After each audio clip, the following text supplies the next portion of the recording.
All right, moving on, we're looking at language war that escalates after Union Minister Amit Shah pushed Hindi as the next official language as an alternative to English itself. Amit Shah, in fact, pushed for Hindi to be an official language in India and could be a uniting factor between states in the country. But just then you have Oscar winner AR Rahman, who has tweeted a poster highlighting the significance of Tamil and what the language really means to Tamilians. The music icon shared an image of Tamil goddess along with a line written by a poet which reads, and I quote, "Beloved Tamil is the root of our existence." While speaking in an event, AR Rahman has said that this is the time to celebrate all differences and get united to show the country's strength. Remember, AR Rahman has been constantly advocating for Tamil language. Tamilians, in fact, on the whole, has been resisting Hindi imposition. And now with Amit Shah's push to speak Hindi as an alternative language in India has really sparked quite some protests in Tamil Nadu, with AR Rahman also wading into the controversy. This response comes days after Amit Shah said that Hindi should be accepted as an alternative language to English. He further added that Hindi should be more flexible. It should be made flexible by accepting words from local languages. Sir இந்த ஹிந்தி சம்பந்தமா மத்திய அமைச்சர் வந்து இந்த ஹிந்தி சம்பந்தமா சொல்லியிருக்காரு, இனிப்பு மொழியா இருக்கணும்னு சொல்லிட்டு. சார் இந்த ஹிந்தி சம்பந்தமா மத்திய அமைச்சர் வந்து இந்த ஹிந்தி சம்பந்தமா சொல்லியிருக்காரு, இனிப்பு மொழியா இருக்கணும்னு சொல்லிட்டு. சார் இந்த ஹிந்தி சம்பந்தமா மத்திய அமைச்சர் வந்து இந்த ஹிந்தி சம்பந்தமா சொல்லியிருக்காரு, இனிப்பு மொழியா இருக்கணும்னு சொல்லிட்டு. मैं हिंदी भाषी हूं, लेकिन मैं नहीं चाहूंगा कि मेरी हिंदी भाषा को प्रभुत्व की जुबान से आगे बढ़ना पड़े। हम सहोदरा की जुबान से बढ़ना चाहते हैं। हिंदी का विकास तमिल के विकास में अवरोधक नहीं है, कन्नड़ा के विकास में अवरोधक नहीं है। 60 के दशक में इस मुल्क ने बहुत भुगता है। संभवतः माननीय गृह मंत्री जी को 60 के उस दशक को गौर से पढ़ना चाहिए कि कैसी परिस्थितियां हुई थी, कैसे हम उससे निकल करके सामने आए। उसी के आधार पर सहकारी संघवाद की नींव बनेगी और मजबूत नींव बनेगी। First of all, we need to understand that Mr. AR Rahman has expressed his love for his mother tongue. So there is nothing wrong. What he has told for a reporter when he was asked, what about the Home Minister's remark on Hindi, on the link language, he said the Tamil should be the link language. In fact, I will say that Mr. AR Rahman has expressed what Mr. Amit Shah has said. Because link language is English. That is what we have been saying. So the question was about the link language. So instead of English, he says, let us have Tamil. That is what Mr. AR Rahman has said. All right, let me quickly cut across to Pramod Madhav joining us live from Chennai. Pramod, we know that Tamil Nadu has been at the forefront to oppose Hindi, and in fact, Amit Shah's new statement saying that Hindi should be an alternative language to English in India and also could be used to unify different states in the country. It doesn't seem like Tamil Nadu, who's been for decades opposing the Hindi imposition, has taken this too well. In fact, we're looking at AR Rahman there, who's put out a post on Twitter where it shows an image of a Tamil goddess, almost impressing on the fact that Tamil is the language and they are born of Tamil, they will live Tamil, and that is ideally the connecting language for all Tamilians. They refuse to accept any other language. Now with AR Rahman trying to express his views here, this seems to have escalated in Tamil Nadu, with the BJP wing also now stepping in Tamil Nadu. Give us an understanding, what's the state looking like with this matter? Well, Nabila, for one thing, DMK or ADMK is not ready to accept Hindi as an interlinking language. In fact, that's what the Chief Minister has made clear in the past couple of days. The interesting factor here is that, just like you mentioned, it is AR Rahman who's also weighing in the subject. Not just that, very clearly, after doing some research, the first thing AR Rahman did was on Twitter and on his Instagram page, he actually shared the image of Tamil goddess. He has done research and he had called her Tamil Anangu, which means Tamil angel, and that's a term that is used in Tamil anthem as well. And he has used that word with the line in the Tamil Yengal Chembayir Kuber, which means like Tamil actually holds the roots to their rights. That way he has also shared that particular line from Pavinda Bharathidasan's poem also. And then, only then, yesterday, while speaking in an event, he said that India should not have any kind of like borders like North India and South India. And only when coming out, he was questioned about the Home Minister's statement that Hindi should be the connecting language or Hindi language, and immediately, without even thinking, he responded that Tamil is the linking language, which actually kind of like explains his way of thinking. Sure enough, but you know, Pramod, we understand the sentiments of AR Rahman because he is born Tamil. He is a Tamilian himself. But AR Rahman is possibly one of the only southern musicians who transcended borders, managed to make it so huge in Bollywood. He's sung that many Bollywood songs. He's given music to Bollywood films. So for him to say that Tamil is the unifying language, it really speaks volumes. It surely is, and not just that, even in this, like, when he won the Oscar, he spoke the Tamil line over there, playing Illa Pugada Viravanake. There also, he emphasized on Tamil only. That's why what AR Rahman done has become a topic of discussion at this point. And even now, he doesn't want to, like, say anything else. He very clearly mentions with one line, the Tamil is the linking language, thereby reflecting the ideology of Dravidian parties from the state of Tamil Nadu, Nabila. Well, what has the BJP responded? The BJP unit in Tamil Nadu has, of course, not taken this well, tossing this to the Home Ministry, saying that it is Amit Shah under his ministry that this decision is taken on Hindi language. Are they pushing for it? Are Tamilians who belong to the BJP pushing for Hindi as a unifying language? Well, we spoke to two Tamil Nadu BJP leaders from the state, and Narayanan Thirupathy, the spokesperson, said that as a Home Minister, it is his responsibility to promote the official language, and they are not talking about anything against any official language, I mean any state language, be it Tamil, Telugu or Kannada, but they are only speaking against, Home Minister Amit Shah is only speaking against English. However, BJP MLA Vanadi Srinivasan, who also spoke to us, has stated that here they are actually supporting AR Rahman's claim, but at the same time she's also raising a question as to what has DMK government done to promote Tamil to become a linking language, what steps have they taken, and that way she's actually putting forward a question for the DMK ruled government as to have they done anything so far for promoting Tamil, and they both leaders are proud that the Prime Minister on his own is promoting Tamil, Nabila.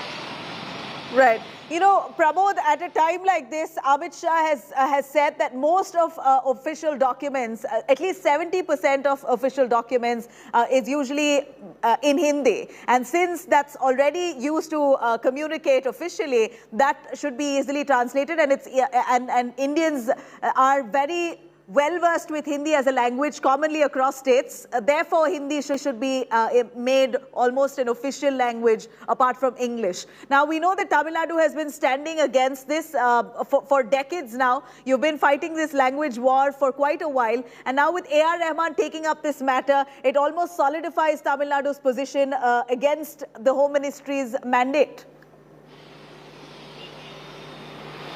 It surely is, because Tamil Nadu has a huge history of war against Hindi. We had the Hindi agitation war, which actually led to the fall of Congress in Tamil Nadu itself, and that only gave rise to DMK government here. And since then, it's been only DMK and ADMK, very clearly reflecting the actual policies here, which is also seen in the education system. We still only have two-language system, and till now, ADMK and DMK are supporting only two-language system, thereby claiming that they will not stop anyone from learning Hindi, but whatever steps taken by the central government, be it Congress or BJP, that is still considered as imposition, and that's what you saw in the past 3 days as well. In fact, even yesterday, Chief Minister, while addressing an event, he stated that the central government is trying to actually use older tactics to bring in Hindi as an authoritative way, and DMK government will oppose it in every form.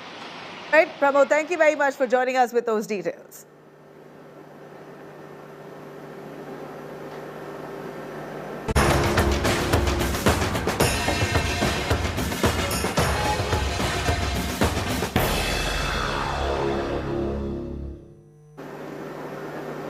Now, we're looking at Karnataka's communal tensions only simmering 11 months ahead of elections in that state. Members of the Sri Ram Sene attacked Muslim fruit vendors right outside the Hanuman temple in Dharwad. They threw fruits all on the streets. literally attacked the fruit cart vendors outside the temple who belong to the Muslim community. Police who were standing there, unfortunately, were accused of being silent, mute spectators. They just saw this entire situation unfold without intervening, and now they're trying to maintain law and order situation. In fact, heavy police deployment has been placed across the regions of Dharwad. Meanwhile, while this issue escalates, we're looking at BJP's Dharwad MLA, who's now come out to justify these attacks on Muslim shop vendors, and he's called this a tit for tat, almost quite literally saying that it is an action-reaction situation that Muslims have provoked, and therefore they will get a reaction this way.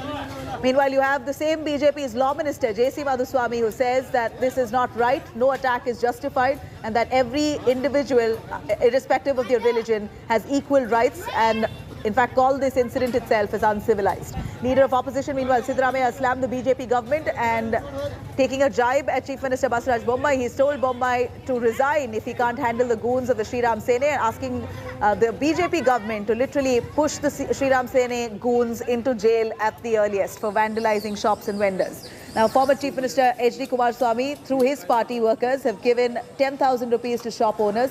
This comes after stones were pelted also in Ram Navami Yatra, a Yatra procession that was carried out in Mudbagal area, Kolar district. Some miscreants allegedly threw stones, and in fact that led to quite some chaos in the Kolar district, where 2 bikes were torched. A car was also brought down to fire.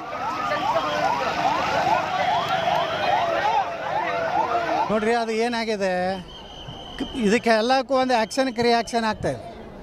ಅವರು ಹಿಂದೂಗಳ ಜೊತೆಗೆ ಬಾಳಬೇಕಾಗಿದೆ, ಈ ದೇಶದಲ್ಲಿ ಇರಬೇಕಾಗಿದೆ. ಹಿಂದೂಗಳ ಭಾವನೆಗಳಿಗೆ ನೋವಾಗುವಂಥ ರೀತಿಯಲ್ಲಿ ಅವರ ಏನು ಕೆಲವೊಂದು ಲೀಡರ್ಗಳು ಮಾತಾಡ್ತಾರೆ, ಅದರಿಂದ ಜನರಲ್ಲಿ ಒಂದು ಆಕ್ರೋಶ ಇದೆ. ಅದಕ್ಕೆ ಇವತ್ತು ಕ್ರಿಯೆಗೆ ಪ್ರತಿಕ್ರಿಯೆ ಅದು ಆಗ್ತಾಯಿದೆ. ಇದು ಯಾರೂ ನಾಗರಿಕೋರ್ಪ ಕೆಲಸ ಅಂತ ನಾವು ಭಾವಿಸಿಲ್ಲ. ಡೈಲಿ ಒಂದೊಂದು ಬರೋದು ನಮಗೆ ಗೊತ್ತಿರುತ್ತೇನಪ್ಪ, ಬಂದ ಮೇಲೆ ಅದಕ್ಕೇನಾದ್ರು ಪರಿಹಾರ ಕಂಡುಹಿಡಿಬೇಕು ತಾನೆ. ಇವತ್ತು ಕಲ್ಲಂಗಡಿ ಹಣ್ಣು ಕೊಡಬೇಡ ಅಂತಾನೆ ಅಂತ ನಮಗೆ ಗೊತ್ತಿದ್ದ, ಇನ್ನೆಲ್ಲ ಕಬ್ಬಣದ ತುಂಡು ತೊಗೊಂಡೋಗ್ಬೇಡ ಅಂತ ಹೇಳ್ತಾರೆ ಅಂತ ನಮ್ಗೆ ಗೊತ್ತಿದ್ದ. ಯಾರೋ ಚೇಷ್ಟೆ ಸರ್, ಎಲ್ಲೋ ಯಾರೋ, ನಾನು ನಿಮಗೊಂದು ಮಾತು ಹೇಳ್ತೀನಿ, ಯಾವ್ಯಾವುದೋ ಊರಲ್ಲಿ ಯಾರೋ ಮಾಡೋ ಚೇಷ್ಟೆಗಳಿಗೆಲ್ಲ ದಿಢೀರಂತ ಗೌರ್ಮೆಂಟ್ ಹೆಂಗೆ ಸ್ಪಂದಿಸೋಕ್ಕಾಗತ್ತೆ ಹೇಳ್ರಿ. ಈಗ ಸ್ವಲ್ಪ ಪ್ಲೀಸ್ ರೈಟ್, ಈಗ ನಮ್ಮ ಗಮನಕ್ಕೆ ತಂದಿರ್ತೀರಿ, ಒಂದೊಂದು ಏನು ಗಮನಕ್ಕೆ ಬರುತ್ತೆ ಅದ್ರ ಮೇಲೆ ಆಕ್ಷನ್. ಹೂನಪ್ಪ ಸರ್ಕಾರ ಹೇಳಿದ್ಯಾ, ಹೌದು, ಮಾಡ್ತಿರೋರ ಮೇಲೆ ನಾವು ಕ್ರಮ ಜರುಗಿಸ್ತೇವೆ. ನನ್ನ ಕಲಂಗಡಿ ಹಣ್ಣು ಮಾರ್ತಕ್ಕಂಥ ಒಬ್ಬ ಅಲ್ಪಸಂಖ್ಯಾತರ ಮೇಲೆ ಹಲ್ಲೆ ಮಾಡ್ತಕ್ಕಂಥದ್ದು ನೋಡಿದ್ರೆ ಇವರ ರಣಹೇಡಿಗಳು ಅಂತ ಗೊತ್ತಾಗುತ್ತೆ. ಯಾಕಂದರೆ ಬ್ರಿಟಿಷರ ಕಾಲದಲ್ಲೂ ಸಹ ಇವರ ರಣಹೇಡಿಗಳು, ಬ್ರಿಟಿಷರ ಜೊತೆ ಶಾಮೀಲಾಗಿದ್ದವರು, ಬ್ರಿಟಿಷರ ಮುಖಬರಿಗಳಾಗಿದ್ದವರು, ಬ್ರಿಟಿಷರ ಏಜೆಂಟ್ಗಳಾಗಿದ್ದವರು, ಬ್ರಿಟಿಷರ ಗುಲಾಮರಾಗಿದ್ದವರು, ಬ್ರಿಟಿಷರ ಪೆನ್ಷನ್ ತಗೊಂಡಂಥ ಈ ಸಂಘ ಪರಿವಾರದವ್ರಿಗೆ ಇವತ್ತು ಅಮಾಯಕರ ಮೇಲೆ ಹಲ್ಲೆ ಮಾಡ್ತಕ್ಕಂಥದ್ದು ನೋಡಿದ್ರೆ ಇವರು ರಣಹೇಡಿಗಳು. ಸಂವಿಧಾನದ ಚೌಕಟ್ಟಿನಲ್ಲಿ ಇವರು ಹೋರಾಟ ಮಾಡಲಿ, ಸ್ವತಃ ಗೃಹ ಮಂತ್ರಿಗಳೇ ಪ್ರಚೋದನೆ ನೀಡ್ತಕ್ಕಂಥದ್ದು ಇನ್ನೂ ಸಹ ರಾಜ್ಯಪಾಲರು ಕಣ್ಮುಚ್ಕೊಂಡಿದ್ದಾರೆ. ಸಂವಿಧಾನದ ಅಡಿಯಲ್ಲಿ ಸಂವಿಧಾನದ ಮೇಲೆ ಪ್ರಮಾಣ ವಚನ ಸ್ವೀಕಾರ ಮಾಡ್ತಕ್ಕಂಥದ್ದು, ರಾಗ ದ್ವೇಷ ಇಲ್ಲದೆ ರಾಜ್ಯವನ್ನು ಸರ್ಕಾರವನ್ನು ನಡೆಸ್ತೀವಿ ಅಂತ ಹೇಳ್ತಕ್ಕಂಥವರು ದ್ವೇಷದ ಭಾವನೆಯಿಂದ ಮಾಡಿದಾಗ ಸುಮೋಟೋ ರಾಜ್ಯಪಾಲರು ಅವ್ರನ್ನ ಬರ್ಖಾಸ್ ಮಾಡಬೇಕು, ಅವ್ರನ್ನ ಡಿಸ್ಮಿಸ್ ಮಾಡಬೇಕು ಕ್ಯಾಬಿನೆಟ್ಟಿಂದ. ಸರ್ಕಾರಕ್ಕೆ ಏನಾದರೂ ಈ ನಾಡಿನ ಸರ್ವ ಜನಾಂಗದ ಶಾಂತಿಯ ತೋಟವನ್ನು ಉಳಿಸಬೇಕು ಅನ್ನೋದಿದ್ರೆ ಇಂಥ ಒಂದು ಸಮಾಜಘಾತಕ ಯುವಕರ ಮೇಲೆ ತಕ್ಷಣ ಕ್ರಮ ತೆಗೆದುಕೊಳ್ಳಲಿಕ್ಕೆ ಅಧಿಕಾರಿಗಳಿಗೆ ಸೂಚನೆ ಕೊಡಬೇಕು. ಇದನ್ನು ಬಹಳ ಖಂಡತುಂಡವಾಗಿ ಹೇಳ್ತೇನೆ. ಯಾವುದೇ ಸಮಾಜ ಇರಲಿ, ಈ ರೀತಿಯ ವಾತಾವರಣವನ್ನು ಮಾಡಿದಾಗ ಅದು ಹಿಂದೂ ಸಮಾಜ ಇರ್ಬೋದು, ಮುಸಲ್ಮಾನ್ ಸಮಾಜ ಇರ್ಬೋದು, ಮತ್ತಿನ್ಯಾವುದೇ ಸಂಘಟನೆಗಳಿರ್ಬೋದು, ಇಂಥ ಸಂದರ್ಭದಲ್ಲಿ ಕಠಿಣವಾದಂಥ ಕ್ರಮವನ್ನು ಸರ್ಕಾರ ತೆಗೆದುಕೋಬೇಕಾದಂಥದ್ದು ಸರ್ಕಾರದ ಕರ್ತವ್ಯ ಇದೆ. Well, here you have a polarization Nartaka in Karnataka that's taken another turn. In fact, instead of acting upon all those attacks that are taking place currently, where we hear the BJP Dharwad MLA Basangada Yatnal, who says that this is tit for tat. This is almost an action-reaction situation. If they provoke us, if Muslims provoke, then there will be adequate reactions to that. But nonetheless, you have J.C. Madhuswamy, who's the law minister, who finally came out with a responsible response, saying that this is unfair. What has happened is unjustifiable, and action will be taken. Every citizen has equal rights in the state. Let me quickly cut across to Nolan Pinto, joining us live for more on that. Nolan, we're looking at Dharwad MLA almost justifying the attack that we saw on several of the Muslim traders there outside the Dharwad temple, saying that this is a tit for tat. If Muslims provoke Hindus, then they are going to get an adequate reply. We don't expect a response like this from an elected representative, do we? Well, in fact, that's Basankoda Patil Yatnal from Vijaypura. He's the Vijaypura MLA of the BJP. He, in fact, stated that it is because of certain statements from the other community that is hurting the sentiments of the Hindu community, and hence whatever happened. Basically, when he was asked about what happened in Dharwad, he says that this is because action begets a reaction from an action. So it's tit for tat. This is what he says. But his own colleague, and who's also the law minister, said that we follow the constitution. Everyone has the right to trade everywhere in the country, and no one can stop this.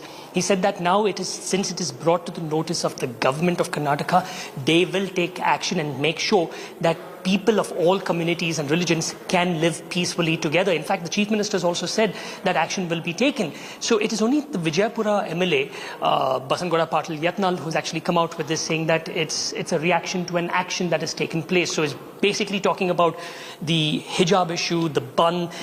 All these put together is what has actually aggravated the situation. This is what he says. The law minister says that we will follow the constitution. So a lot of mixed reactions coming in from the BJP itself. Well, that's unfortunate. Law and order is a state subject. If anything, the BJP is responsible to ensure that this does not escalate. But these responses coming in from some of the BJP MLAs really leaving the state, of course, in a tense situation all the more. Communal clashes there that we see has broken out in several parts of Karnataka. Thank you, Nolan, for joining us with those details. Let me quickly cut across to the Ram Navami processions that took place in Karnataka a little earlier. In fact, similar situations that happened where clashes broke out at different states in India, including Gujarat, Madhya Pradesh, Jharkhand, Bihar, UP and West Bengal, where we saw Ram Navami processions being targeted. The processions are taken out on the occasion of Ram Navami, where they celebrate Lord Ram, the birthday of Lord Ram.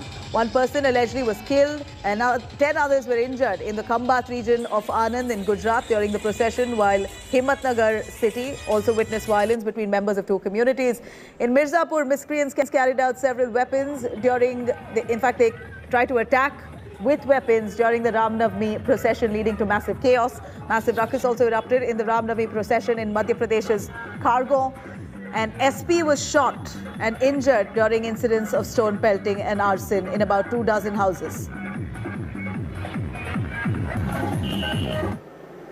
Shehbaz Sharif, who's replaced Imran Khan as the next Prime Minister of Pakistan, the man who led the united opposition to call for a no-confidence motion against the PTI government, finally emerges as the Prime Minister of Pakistan. He is Nawaz Sharif's brother. But who is Shehbaz Sharif? A quick report here, giving you an understanding here on Shehbaz Sharif, his family tree, what's his relevance and significance in Pakistan as he now becomes the new Prime Minister to that country. तो फिर इमरान न्याजी की नाअहली, ये corruption और बदतरीन बदध्यानगी का नतीजा है। पौने 4 साल इस गरीब कौम ने बर्दाश्त किया और फिर पार्लियामान में हमने फैसला किया कि 22 करोड़ अवाम की जो ख्वाहिशात हैं उनका मुतालबा है। हमने ये वोट ऑफ नो कॉन्फिडेंस या अदम एतमाद की तहरीक 8 मार्च को दाखिल की। For most of his political life, Shehbaz Sharif has lived in the shadow of his more famous brother Nawaz, settling to be Chief Minister of Punjab while Nawaz Sharif ruled Pakistan on 3 different occasions. Now the roles have changed. While Nawaz Sharif languishes in self-imposed exile in London, Shehbaz is the one set to be Pakistan's next Prime Minister. And deservedly so, many would say. He united the opposition to unseat Imran Khan, personally leading demonstrations and protest rallies and weaning away the support of Khan's allies. Shehbaz Sharif had the numbers and by all political calculations should have been the Prime Minister-elect last Sunday.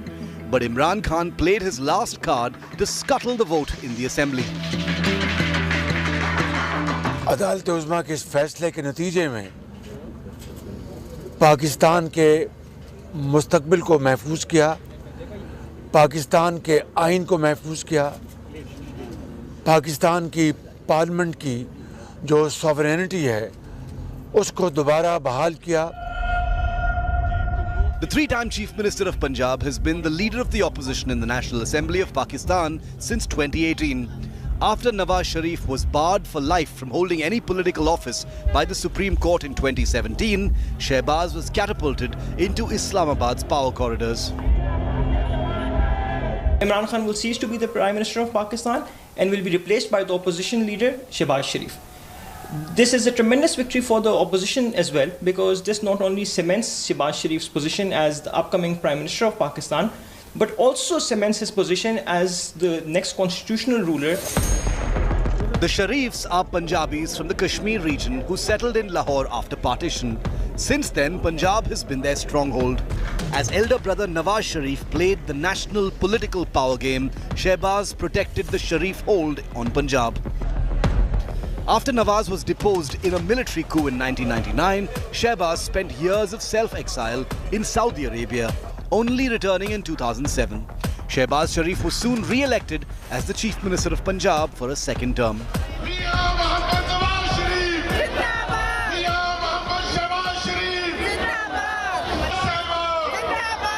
Imran Niazi जो दिन रात रियासत Medina की बात करता है, उसने पाकिस्तान की कौम को कंगाल कर दिया. अरबों खरबों के इस गरीब मुल्क के जो वसाइल वो ज़ाया हो गए. A businessman with major stakes in a multi-million-dollar steel industry, money laundering and other corruption charges have stalked Shehbaz Sharif. He has weathered all storms that have come his way so far. But if he becomes Pakistan's next Prime Minister, he will have the tough job of steering the nation out of the present deep economic crisis. And that could be the biggest challenge of his life. Bureau Report, India Today.